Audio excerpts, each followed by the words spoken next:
Saludos, mi nombre es Ayana Félix. Yo voy a estar presentando la parte de instrumentación y control de nuestro proyecto, que es la obtención y purificación de biogás a partir de lodos residuales.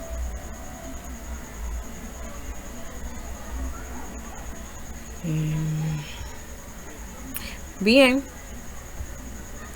esto que pueden apreciar es nuestro diagrama de instrumentación y control. Este es nuestro bioreactor. En nuestro bioreactor necesitamos controlar las siguientes variables: temperatura, control, presión, pH y voltaje. Si vemos desde la alimentación, tenemos una serie de lazos de control que están interconectados. En esta parte tenemos un elemento transmisor y elemento indicador de temperatura.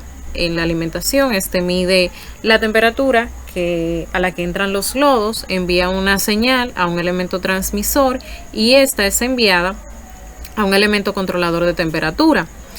Este elemento indicador y controlador de temperatura se alimenta también de la señal que viene desde la resistencia que se utiliza para calentar los lodos y darle una temperatura óptima a nuestras bacterias para que realicen su función.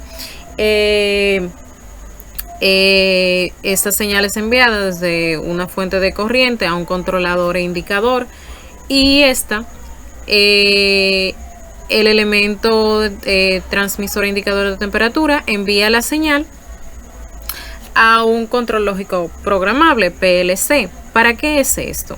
Bien, nuestros lodos se calientan por medio de la resistencia eléctrica.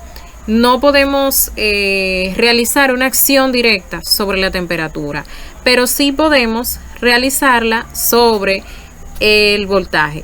El controlador envía una señal para que tome la acción de disminuir o aumentar el voltaje de acuerdo a las necesidades que tengamos en nuestro reactor, ya sea aumentar la resistencia o disminuirla para que tenga un efecto sobre la temperatura. Tenemos un elemento también en la parte para controlar el nivel. Tenemos un elemento indicador de nivel que es un infrarrojo que mide tanto el nivel en la parte superior como en la parte inferior, y a lo largo de nuestro bioreactor se mantiene midiendo el nivel.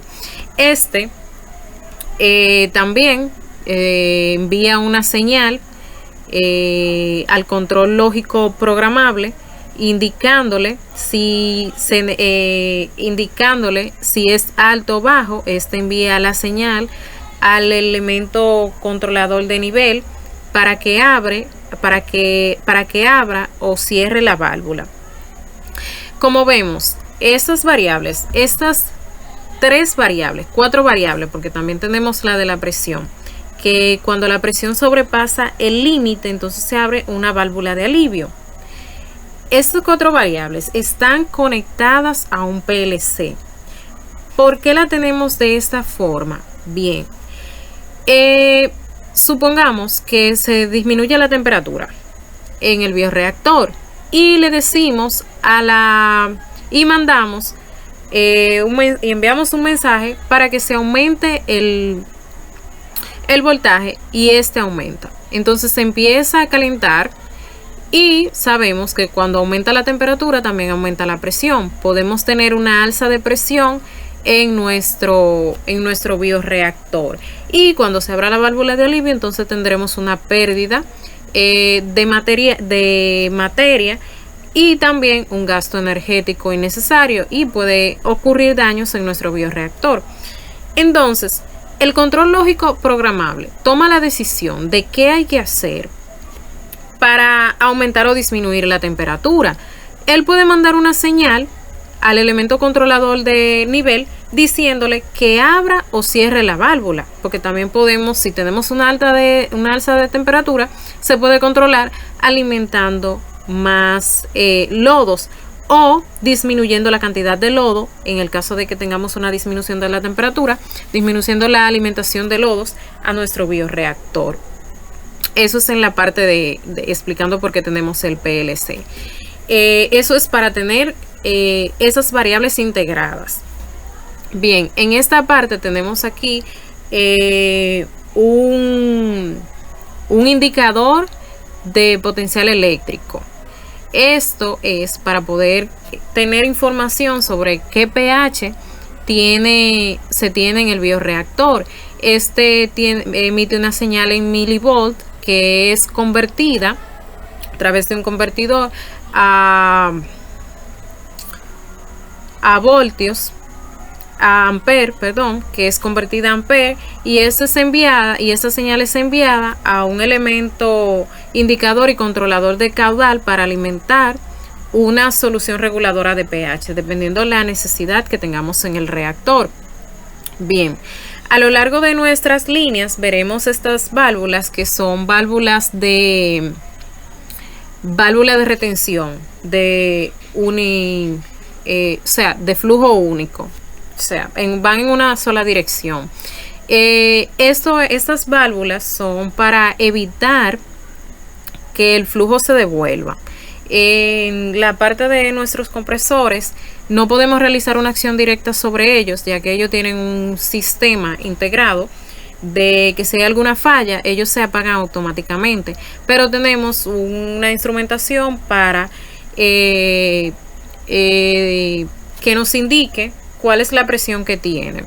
En nuestro deshumidificador tenemos un lazo de control que regula el flujo que se mantiene en nuestra torre. Este es un elemento indicador y transmisor del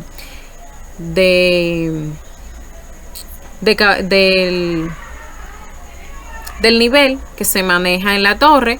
Cuando este sobrepasa, entonces se envía una señal al elemento controlador de nivel para que abra la válvula, una válvula de compuerta, que son las válvulas que tenemos para la alimentación y salida de caudales. Siempre y cuando no sean gases, lo que sale por aquí no es un gas sino un líquido, entonces se tiene una válvula de compuerta. El controlador le dice abre la válvula de compuerta o la cierra dependiendo la necesidad que tenga nuestra torre. En nuestro filtro de carbón activado tenemos sensores que miden la presión a la entrada y la salida, o sea, diferenciales de presión. Eso miden diferenciales de presión a la entrada y la salida, ya que no podemos tampoco realizar una acción directa sobre los filtros. Entonces, cuando el diferencial de presión es alto, esto indica que hay que cambiar o regenerar los filtros. En nuestra membrana tenemos también la misma instrumentación, un elemento que mide la presión a la entrada y a la salida, y esto nos da información para saber cuándo hay que cambiar nuestra membrana. En el tanque de almacenamiento de biometano tenemos un elemento indicador de nivel. Cuando este está en su nivel óptimo, entonces se desvía el flujo de gas hacia otro tanque de almacenamiento. En nuestra torre de destilación o torre criogénica tenemos también sensores de diferencial de presión, tanto a la entrada como a la salida. Esto es para monitorear la presión que se maneja en nuestra torre, ya que si esa presión decae, nuestro CO2 y el refrigerante pueden mezclarse. Tenemos también un indicador de temperatura, y en nuestro tanque de almacenamiento del CO2 tenemos también el elemento indicador de nivel.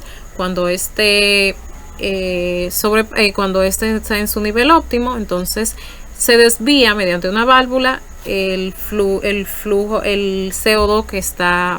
que se obtiene.